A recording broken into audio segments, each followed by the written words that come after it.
अस्सलामुअलैकुम, जियो न्यूज के साथ मैं हूं आमना शाह और मैं हूं मुबश्शिर हाशमी। हेडलाइंस आप जान चुके हैं। सबसे पहले आपको बताएं, दहशतगर्दों का एक बार फिर कोयटा पर वार। कोयटा में आईजी ऑफिस के करीब धमाके में 4 पुलिस एहलकारों समेत 11 अफराद जाँ बहक, 16 जख्मियों में भी 9 पुलिस एहलकार शामिल हैं। सिक्योरिटी जराये का कहना है कि हमलावर गाड़ी में सवार था। सिक्योरिटी एहलकारों ने आईजी ऑफिस की तरफ बढ़ने से रोका तो हमलावर ने धमाका कर दिया। जबकि बम डिस्पोजल स्क्वाड का कहना है कि धमाका खेज मवाद गाड़ी में ही मौजूद था। दहशतगर्दों ने एक बार फिर कोयटा पर वार किया। कोयटा में आईजी ऑफिस के करीब धमाके में 4 पुलिस एहलकारों समेत 11 अफराद जाँ बहक हो गए। वक्त तकरीबन सुबह 8:45 बजे। मकाम गुलिस्तान रोड, कोयटा। वाकया आईजी पुलिस के दफ्तर के करीब धमाका। ऐनी शाहिदीन के मुताबिक धमाका खेज मवाद एक कार में रखा गया था, जिसके फटने से धमाका हुआ। सिक्योरिटी जराये कहते हैं कि आईजी पुलिस के दफ्तर के करीब ड्यूटी पर मौजूद एहलकारों ने मुश्तबा कार को रोकने की कोशिश की तो खुदकुश हमलावर ने खुद को उड़ा लिया और हदफ तक पहुंचने में नाकाम रहा। धमाका इतना शदीद था कि उसकी आवाज़ दूर दूर तक सुनी गई। मौके पर मौजूद 2 गाड़ियों को नुकसान पहुंचा और करीबी इमारतों के शीशे टूट गए।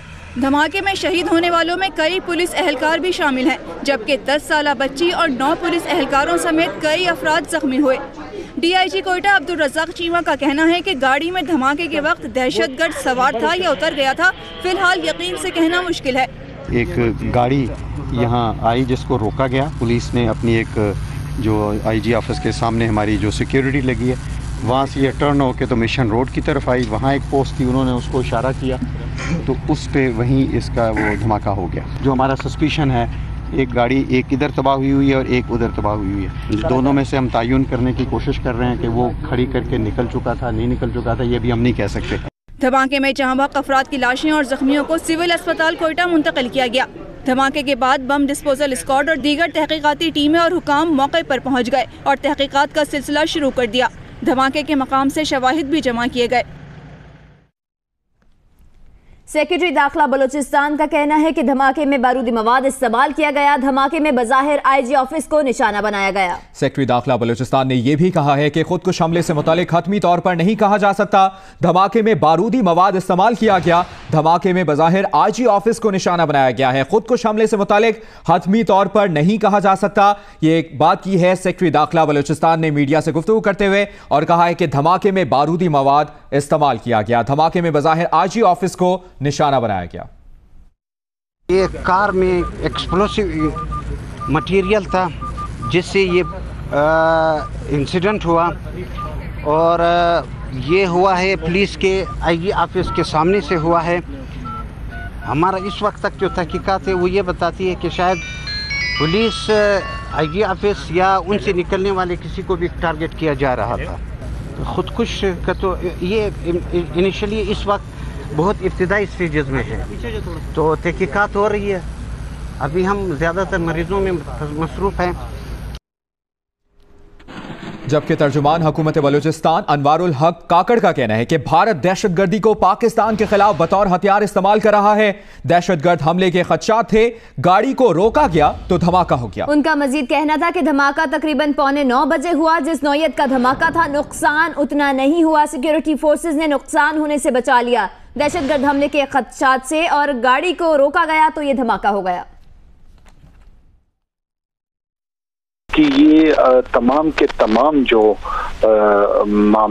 सिक्योरिटी का मामला होता है वो अपनी कहीं पूरी कोशिश और तुंदई के साथ ये काम कर रहे होते हैं, लेकिन आप एक जब बड़ी जंग का हिस्सा होते हैं उसमें बाज़ औकात यही वार साइकोलॉजिकल आप पे दुश्मन करना चाहता है कि वो किसी न किसी सॉफ्ट टारगेट को पकड़ के वहां पे कोई वाकया करता है और ये एहसास दिलाने की कोशिश करता है कि वो इस जंग को चलाने को आगे बढ़ाने का अहल है। ये अभी भी इन्होंने बहुत ही आम शारात हुई एक सॉफ्ट टारगेट को निस्बतन टारगेट किया हुआ था। शायद ये आगे अपने टारगेट की तरह पढ़ना चाह रहे थे जो ये नहीं पहुंच पाए। मेरी मालूमात है, मेरा अंदाजा है और ये मेरा व्यू है कंसिडर्ड। ये बलूचिस्तान के अंदर और अमूमी तौर पे पूरे पाकिस्तान में हिंदुस्तान की रियासत एक इंतहाई गैर जिम्मेदाराना किस्म का किरदार है उसका, और उसने टेरर को as a weapon of choice के तौर पर हमारे आम आवाम के लिए, आम पाकिस्तानियों के लिए अनलीश किया हुआ है, और ये बहुत ही खित्ते के लिए कोई अच्छा शगुन नहीं है। वाक़े की ताज़ा तरीन सूरत हाल जानते हैं नुमाइंदा जी न्यूज़ सलमान अशरफ से। सलमान, कहिएगा धमाके की तहकीकात में अब तक क्या पेशरफ्त हुई है, ताज़ा तरीन इंफॉर्मेशन क्या है आपके पास? जिस हवाले से जो तहकीकात हैं उसमें जो हमारी बात हुई है मुख्तलिफ सिक्योरिटी ज़राए से, पुलिस हुकाम से, उनका कहना है कि धमाका जो है वो मुबैना तौर पर ख़ुदकुश था और गाड़ी में धमाका खेज़ मवाद नस्ब किया गया था, जिसकी क्वांटिटी के बारे में बताया जा रहा है कि 90 से 100 किलोग्राम धमाका खेज़ मवाद इसमें इस्तेमाल किया गया है। धमाके के नतीजे में अब तक की इतलात के मुताबिक 11 अफराद जाँ बहक और 20 ज़ख्मी हुए हैं। ज़ख्मियों में से भी 2 की हालत तशवीशनाक बताई जाती है।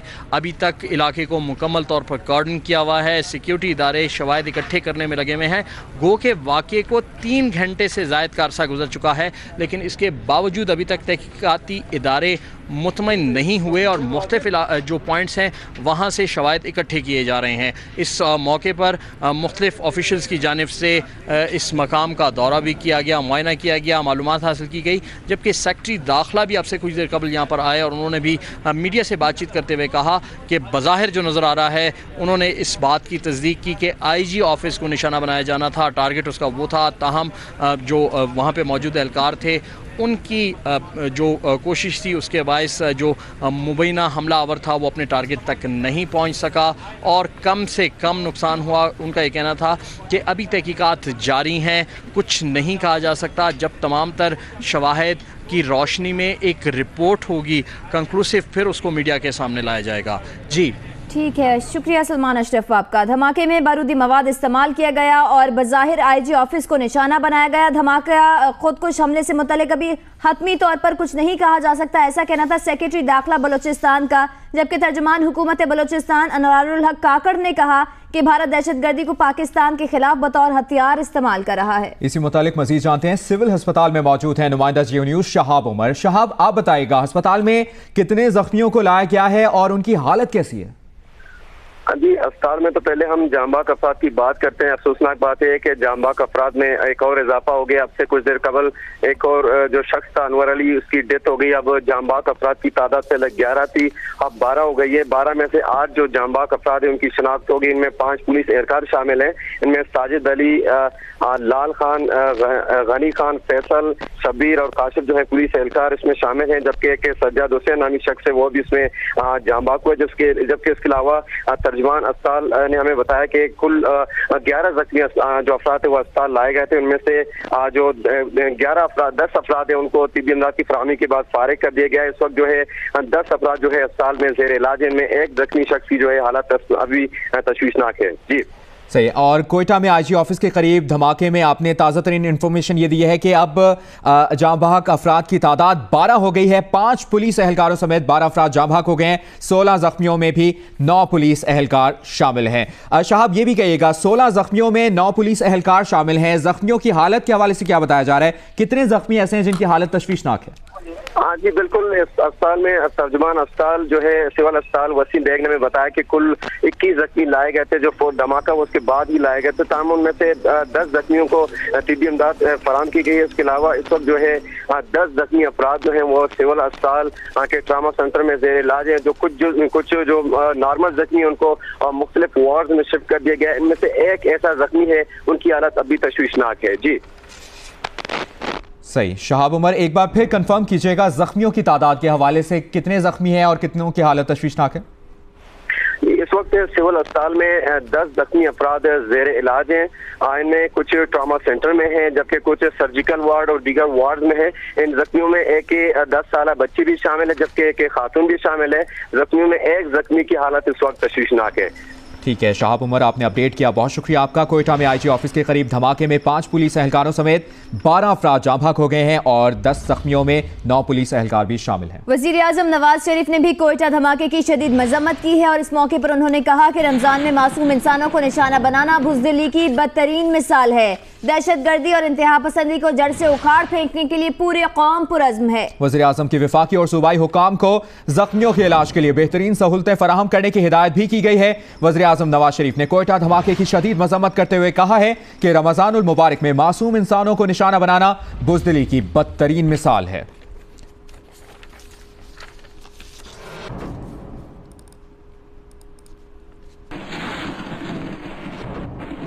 कोयटा धमाके से मुतालिक मजीद भी आपको इंफॉर्मेशन देते रहेंगे। फिलहाल आपको बताएं, महकमा इंसदाद दहशतगर्दी मर्दान रीजन ने कार्रवाई की है।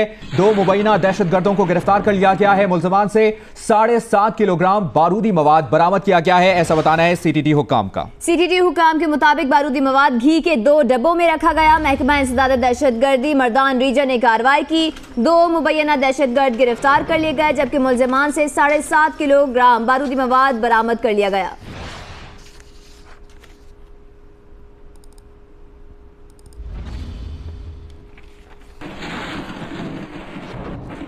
एक और अहम खबर दें आपको, कोयटा में फर्ज निभाने वाला ट्रैफिक एहलकार दिन दिहाड़े कुचला गया। ताकतवर मुल्जिम के आगे पुलिस भी अंधी बन गई है।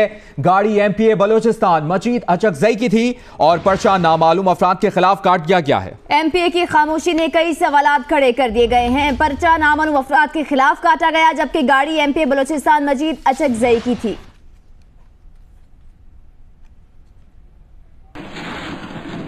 एक कानून की धज्जियां बिखेरने वाला ताकत के नशे में चूर, दूसरा कानून का रखवाला फराइज की अंजामदही पर मामूर। कोयटा में दिन दहाड़े ट्रैफिक पुलिस एहलकार को गाड़ी तले कुचलने के वाकये ने कई सवालात खड़े कर दिए। वीडियो में इस सफेद गाड़ी की जद में नजर आने वाला ट्रैफिक सार्जेंट सब इंस्पेक्टर हाजी अताउल्लाह है, जिसे कोयटा के GPO चौक पर बेदर्दी से कुचल दिया गया।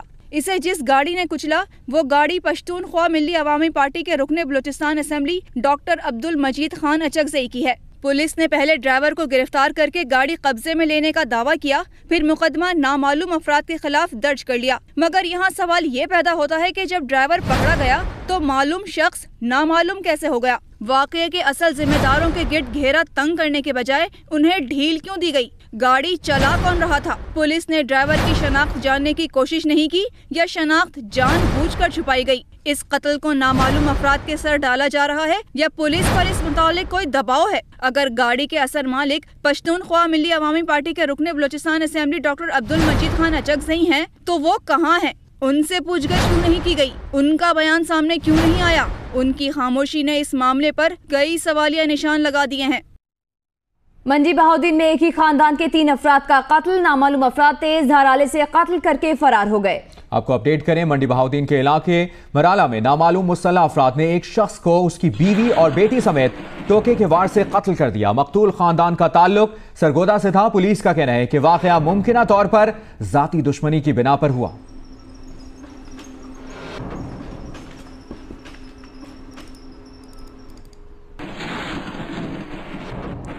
आगे बढ़ते हैं, आपको बताएं, तौहीन अदालत के मुकदमे में निहाल हाशमी के पेश ना होने पर सुप्रीम कोर्ट बरहम। सेनेटर निहाल हाशमी के जवाब से मुतमईन नहीं, ना ही जवाब गुजार का रवैया मुनासिब है। ये रिमार्क्स दिए गए हैं अदालत की जानिब से और वकील निहाल हाशमी का कहना है कि मरकज सूबे में मुदाखलत कर रहा है। निहाल हाशमी के खिलाफ इंतकामी कार्रवाइयां की जा रही हैं। इसी हवाले से तफसीलात जानेंगे नुमाइंदा जियो न्यूज कमर जैदी से। कमर, क्या तफसीलात हैं समाअत की? जी बिल्कुल, निहाल हाशमी के केस की समाअत आज जो है अदालत में हुई है और जस्टिस इजाज़ अफजल की सरबराही में 3 रुकनी बेंच ने इस केस की समाअत की है। निहाल हाशमी उम्रे पर होने की वजह से जो है अदालत में पेश नहीं हुए। अदालत ने इस्तफसार किया और इस पर तशवीश का इजहार किया निहाल हाशमी के वकील से। निहाल हाशमी के वकील जब अपीयर हुए तो उनका ये कहना था कि निहाल हाशमी पर जुर्म मुजरिम है तो उन्हें फांसी लगा दी जाए, जिस पर जस्टिस इजाज़ अफजल ने कहा कि ये फांसी वाला जुर्म नहीं है। जस्टिस इजाज़ अफजल ने इजहार बरहमी किया है निहाल हाशमी के अदालत में अपीयर न होने पर और जस्टिस इजाज़ अफजल ने अपने हुक्म में भी ये लिखवाया है कि कॉन्टेम्पनर यानी जो जिसने तौहीन अदालत की है उसे यहाँ पे मौजूद होना चाहिए था और अगर उसे उम्रे पे जाना था तो अदालत को एक दरखास्त देकर आगाह करना चाहिए था। लेकिन निहाल हाशमी ने ऐसा नहीं किया। इंसाफ के तकाजों को मद्देनजर रखते हुए उन्हें एक मौका दे रहे हैं, लेकिन उन्होंने निहाल हाशमी ने जो जवाब जमा कराया उससे अदालत बिल्कुल मुतमईन नहीं है। और जो अगली समाअत है यानी 10 जुलाई को जो अब समाअत रखी गई है उसमें अदालत ने आइंदा समाअत पर फर्द जुर्म आयद करने का हुक्म दे दिया है। बहुत शुक्रिया आपका कमर जैदी, आपने अपडेट किया।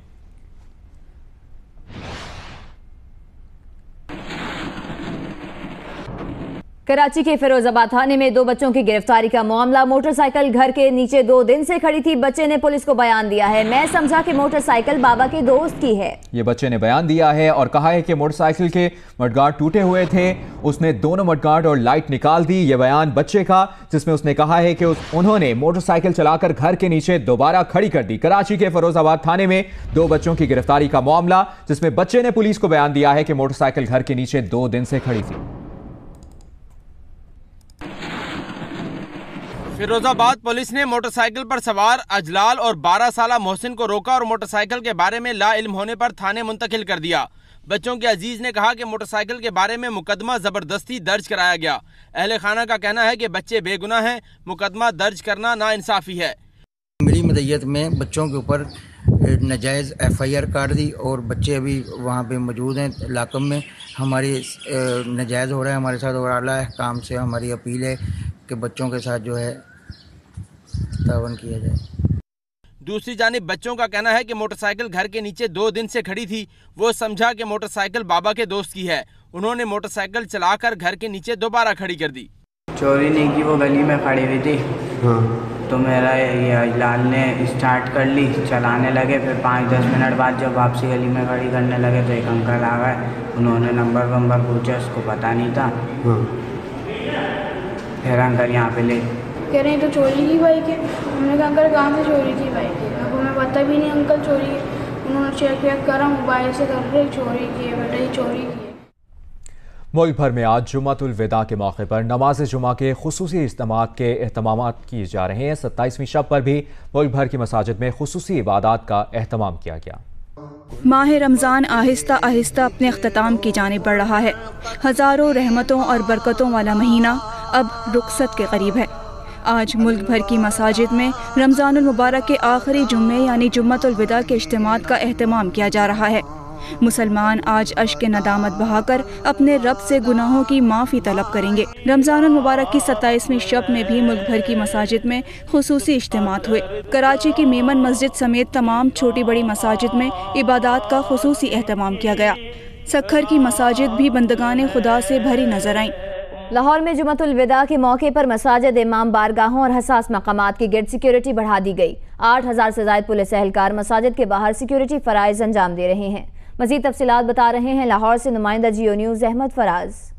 जी, लाहौर में आज जुम्मतुल मुबारक के मौके पर सिक्योरिटी इंतहाई फुल रखी गई है। DIG ऑपरेशन डॉक्टर हजरत शरीफ के मुताबिक A और B कैटेगरी मसाजिद के अलावा तमाम जो मसाजिद हैं, जो इमाम बारगाहें हैं, वहाँ पर 8000 से ज़ायद सिक्योरिटी एहलकारों को मामूर किया गया है। इनके अलावा जो मसाजिद के जो इंतज़ामिया हैं उनको भी कहा गया है कि वो तमाम मसाजिद जो तमाम नमाजी हैं उनको तलाशी के बाद अंदर जाने की इजाज़त दें। तमाम मसाजिद के बाहर जो एहलकार तैनात हैं उनको मेटल डिटेक्टर दिए गए हैं और उनको जो है वो ख़ास तौर पर यह भी कहा गया है कि वो जो है चौकन्ने भी रहें। और इसके साथ साथ शहर के तमाम एंट्री और एग्ज़िट जो पॉइंट हैं वहाँ पर मोटरसाइकिलों और गाड़ियों की भी तलाशी ली जा रही है और तमाम मुकामात पर जो है वो एहलकारों को चौकन्ना किया गया है। जी, पाकिस्तान भारत से मुज़ाकरात की भीख नहीं मांग रहा, ये कहना है पाकिस्तानी हाई कमिश्नर अब्दुल बासित का। भारत बहुत जल्द दोनों मुल्कों के ताल्लुकात को मामूल पर लाने के लिए मुज़ाकरात करेगा, अब्दुल बासित का ये कहना था। पाकिस्तानी हाई कमिश्नर अब्दुल बासित ने कहा है कि कश्मीर समेत तमाम मसाइल का हल चाहते हैं।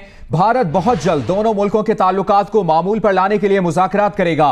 पाकिस्तान भारत से मुज़ाकरात की भीख नहीं मांग रहा, पाकिस्तानी हाई कमिश्नर अब्दुल बासित ने बयान दिया है और कहा है कि कश्मीर समेत तमाम मसाइल का हल चाहते हैं। भारत बहुत जल्द दोनों मुल्कों के ताल्लुकात को मामूल पर लाने के लिए मुज़ाकरात करेगा, ये कहा है पाकिस्तानी हाई कमिश्नर अब्दुल बासित ने।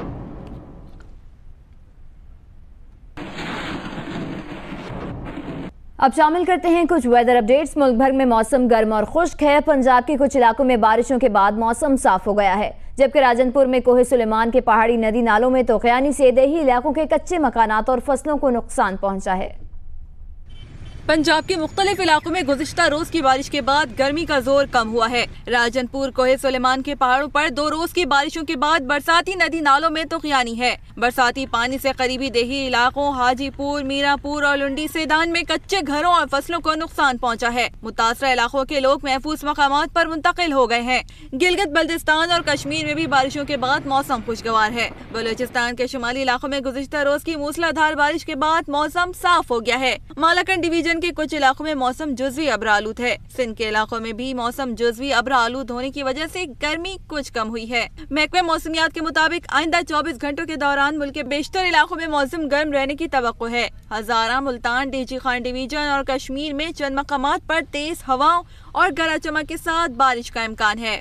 जमशेद दस्ती के खिलाफ पानी चोरी का मुकदमा। डेरा गाजी खान से आपको अपडेट करें, अदालत ने जमशेद दस्ती की जमानत मंजूर कर ली है। अदालती जराये के मुताबिक जमशेद दस्ती के दीगर तमाम मुकदमात में पहले ही जमानत मंजूर हो चुकी थी।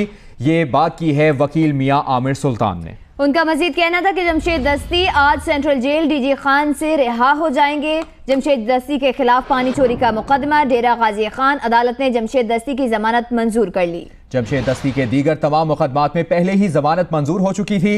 वकील मियां आमिर सुल्तान के मुताबिक जमशेद दस्ती आज सेंट्रल जेल डीजी खान से रिहा हो जाएंगे।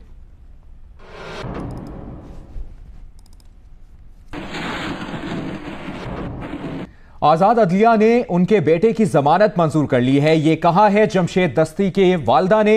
उन्होंने कहा कि ईद उल अज़हा के बाद उनके बेटे की शादी करा दूंगी। वालिदा जमशेद दस्ती का यह बयान जो आपसे शेयर कर रहे हैं, उन्होंने कहा है कि आजाद अदलिया ने उनके बेटे की जमानत मंजूर कर ली है। उनका मजीद कहना था कि ईद उल अज़हा के बाद मैं अपने बेटे की शादी करा दूंगी। वालिदा जमशेद दस्ती ने बयान दिया है कि आजाद अदलिया ने उनके बेटे की जमानत मंजूर कर ली है और ईद के बाद वो अपने बेटे की शादी भी करा देंगी। आपको अपडेट कर रहे हैं, जमशेद दस्ती की वालिदा ने यह बयान दिया है, मीडिया से बात की है और कहा है कि ईद उल अज़हा के बाद वो अपने बेटे की शादी करा देंगी। जबकि उनके बेटे की जमानत के हवाले से जब बात की गई तो उन्होंने कहा कि आज़ाद अदलिया ने उनके बेटे की जमानत मंजूर कर ली है।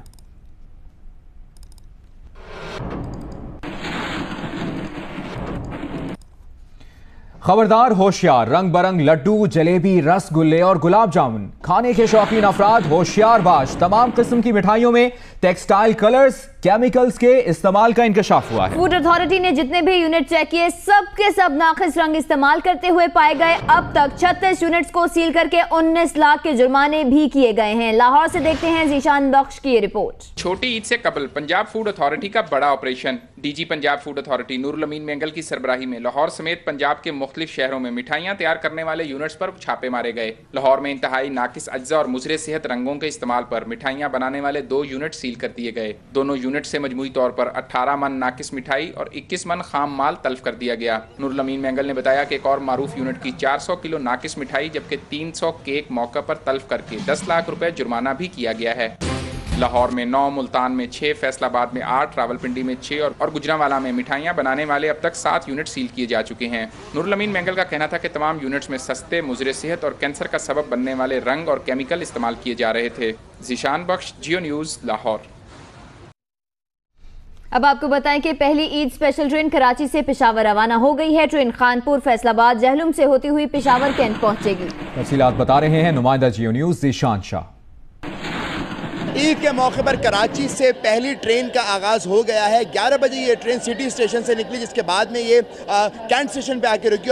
इस वक्त जो हमारी यहाँ पे रेलवे हुकाम से बात हुई है, SSP रेलवे रॉबिन यामीन से बात हुई, उनका कहना है कि ये 2 स्पेशल ट्रेन चलाई जाएंगी, जो कि एक कराची से पेशावर जाएगी जो कि आज जा रही है। इसके अलावा कल एक ट्रेन होगी जो कि कराची से लाहौर के लिए रवाना होगी।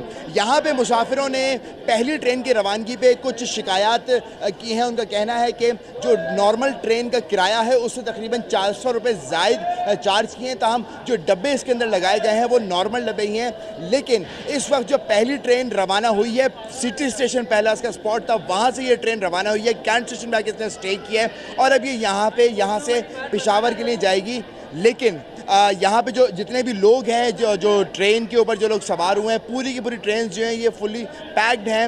लोग जो भी अंदरून पाकिस्तान यहाँ से जा रहे हैं, सब ने यहाँ पे टिकट्स लिए और इसके बाद में अब ईद मनाने के लिए सब अपने अपने शहरों की तरफ रवाना हो चुके हैं। जी, वफाकी दारुल हुकूमत इस्लामाबाद और रावलपिंडी से ईद उल फितर के लिए परदेसियों के अपने आबाई इलाकों को वापसी शुरू हो गई है। मजीद बता रहे हैं नुमाइंदा जियो न्यूज़ इरशाद कुरैशी। जी, जुड़वा शहरों से अपने आबाई इलाकों को जाने के लिए परदेशियों ने जो है अपना सामान बांधना शुरू कर दिया है। यही वजह है कि रावलपिंडी इस्लामाबाद के जो बस अड्डे हैं वहाँ पर बहुत रश देखने में आ रहा है। और अभी यहाँ पर हम जहाँ शहर फैज़ाबाद में मौजूद हैं, कहा यह जा रहा है कि यहाँ पर गाड़ियाँ भी कम पड़ गई हैं। बहुत से ऐसे लोग हैं जिनको अभी टिकट्स नहीं मिले। उनका ये कहना है कि वो आज सुबह से यहाँ पर मौजूद है लेकिन टिकट्स नहीं मिल रहे।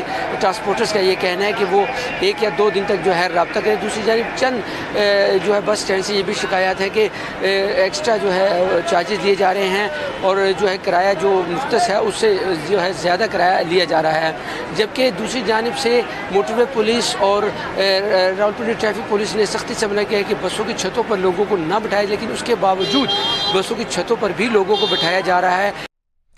ईद करीब आते ही बाजारों की खरीदारी करने वालों का रश बढ़ गया है और खासतौर पर खवातीन के लिए मैचिंग आइटम्स की तलाश किसी मिशन इम्पॉसिबल से कम नजर नहीं आती। ईद पर खवातीन कितनी ही शॉपिंग क्यों ना कर लें, लेकिन मैचिंग की चूड़ियों, ज्वेलरी और मेहंदी के बगैर सब कुछ अधूरा है। इस्लामाबाद के बाजारों में इसी मैचिंग की तलाश में रातें जागने लगी हैं। ड्रेसेस के साथ चूड़ियाँ वगैरह देख रही हूँ, हर ड्रेस के साथ कलरफुल मैचिंग करके देख रही हूँ। अभी ज्वेलरी भी लेनी है और भी बहुत सी शॉपिंग करनी है। एक ये ज्वेलरीज वगैरह है, मेहंदी है, चूड़ियाँ हैं और इयररिंग्स वगैरह। लाहौर में भी कपड़ों की खरीदारी के बाद बारी है जूतों, सैंडलों और खुस्सों की खरीदारी की। खवातीन खरीदारों का कहना है कि वैरायटी इतनी ज्यादा है कि फैसला करना मुश्किल हो गया है। यहाँ पे इतनी ज्यादा वैरायटी है तो समझ नहीं आ रही क्या चीज लें और क्या ना लें। एंजॉय भी हम लोग बहुत ज्यादा कर रहे हैं और मुख्तलिफ वैरायटीज हम लोगों को देखने में मिल रही है। हैदराबाद में भी शॉपिंग के फाइनल राउंड में मैचिंग की ज्वेलरी की तलाश जारी है। खवातीन का कहना है कि मैचिंग नहीं होगी तो ड्रेस कैसे मुकम्मल होगा। ईद की शॉपिंग तो कर ली है, अब मैं ज्वेलरी लेने आई हूँ आर्टिफिशियल। मैचिंग जब तक नहीं होगी तो ड्रेस कंप्लीट ही नहीं होगा। आज मैचिंग की ज्वेलरी तो लाजमी है, बस खूबसूरत होना चाहिए, भले आर्टिफिशियल हो या फिर सोने की हो। पेशावर में भी ईद से कबल बाकी रह जाने वाली खरीदारी मुकम्मल करने का मिशन जारी है। मर्द हजरात पेशावर की रिवायती सैंडल्स पसंद करने जोक दर जोक दुकानों का रुख कर रहे हैं। ईद की आमद पर नौशहरा के बाजारों में भी रश बढ़ चुका है। खवातीन, बच्चे और मर्दों ने ईद की शॉपिंग के लिए बाजारों का रुख कर लिया। मजीद बता रहे हैं नौशहरा से जियो न्यूज़ के नुमाइंदे मुश्ताक पराचा। इस वक्त हम मौजूद हैं नौशहरा के मोती बाजार में। जूजू ईद उल फितर करीब आ रही है, बाजारों में रश बढ़ता जा रहा है। खवातीन, बच्चे और मर्द अपनी पसंद की शॉपिंग के लिए घरों से बाहर निकल चुके हैं। रमज़ान के बाद ईद जो है ये अल्लाह की तरफ से मुसलमानों के लिए एक तोहफा है। ईद उल फितर जिसे मीठी ईद भी कहते हैं। कोई बच्चे जो हैं अपने लिए जूते खरीद रहे हैं, खवातीन अपने बच्चों के लिए कपड़े और इसी तरह कोई चूड़ियाँ अपनी अपनी पसंद की हर कोई शॉपिंग कर रहा है। मर्द भी किसी से पीछे नहीं है और मर्दों की एक बड़ी तादाद भी यहाँ पर बाज़ारों में निकल आई है और अपनी पसंद की शॉपिंग कर रही है। ईद उल फितर करीब आते ही लाहौर पर भिखारियों और गदागरों ने यलगार कर दी। कानून नाफिज करने वाले इदारे इन भिखारियों के सामने बेबस नजर आते हैं। रिपोर्ट कर रहे हैं अदनान मलिक। लाहौर में आप किसी चौराहे में इशारे पर रुकें, पैदल चल रहे हों, सौदा सलफ खरीदने में हों मसरूफ या मस्जिद से निकलें, आपको जिस चीज से सख्त कोफ्त होती है वो है भिखारी। हर जगह कोई ना कोई मांगने वाला हाथ आपकी तरफ बढ़ता है या कोई आपका बाजू पकड़कर कहता है सदका खैरात दे दो। कोई अल्लाह का प्यारा शुक्राना सबका खैरात देने वाला। बाज़ औक़ात भिखारी शहरियों के हाथों से चीजें छीनने से भी नहीं हिचकिचाते। बहुत से भिखारी दूसरे शहरों से भी लाहौर पहुंचे हैं। शाहीवाल आया ते जुमेरात नु आया आज जेडी हुन गई के जाना ईद पढ़ के जी। अगर मेरा इलाज हो जाए तो नहीं मांगता हूं, लेकिन मेरी तरफ तवज्जो देते ही नहीं है। मेरा नहीं गुजारा हुंदा, टब्बर मेरा बीमार है, न मंगे ना मैं बच्चियां को सौ खवावां। किसी ने अद्वियात की पर्ची थाम रखी है तो कोई औरत बच्चा उठाए हुए है। खूबसूरत लिबास जेब तन किए मांगने वालियाँ तो भिखारी लगती ही नहीं। लगती बीमार ज़ईफ़ उम्र और क्या करिए। मैं बचपन से दादा दी नगरी दे विच रह रहा, फकीर है, इत्थे गदागरी दी इत्थे खाईदा, 24 घंटे लंगर मिल जाता। बच्चों का सहारा लेकर घरों की बेल बजाने वाले भिखारी भीख लिए बगैर जान ही नहीं छोड़ते। दाता दरबार से लंगर खाकर वहीं सो जाने वाले भिखारियों की तादाद भी सैकड़ों में है। शहरी पूछते हैं कि पुलिस और मुतलका इदारे इस मौशरती बदसूरती को खत्म करने में संजीदा क्यों नहीं। कैमरामैन अशरफ के साथ अदनान मलिक, जियो न्यूज़, लाहौर। कराची के समंदर में प्लास्टिक की आलूदगी आबी हयात की बका के लिए बाइस खतरा बन गई है। समंदर से निडल फिश प्लास्टिक के कप में फंसी हुई है, ऐसा बताना है तर्जुमान WWF का। उनका यह भी बताना है कि मछली को आजाद करने की कोशिश की गई लेकिन मछली बच ना सकी। क्लिफ्टन के समंदर से मिलने वाले कचरे में 50% प्लास्टिक शामिल होता है। तर्जुमान के मुताबिक दुनिया भर में हर 3 में से 1 आबी हयात प्लास्टिक में फंस जाती है। तफसीलात जानने के लिए हमने राब्ता किया है नुमाइंदा जियो न्यूज उनीबा जमीर शाह से। उनीबा बताएगा क्या है ये मामला? जी हाँ, समंदर में आलूगी बढ़ती जा रही है और प्लास्टिक की आलूगी इस हद तक खतरनाक है कि आबी हयात की जानों को खतरा हो गया है। अभी बीच में मैंने ओशनोग्राफी पर एक पैकेज किया था, इसमें माहिरीन कह रहे थे कि हमने समंदर को कूड़ादान समझ लिया है।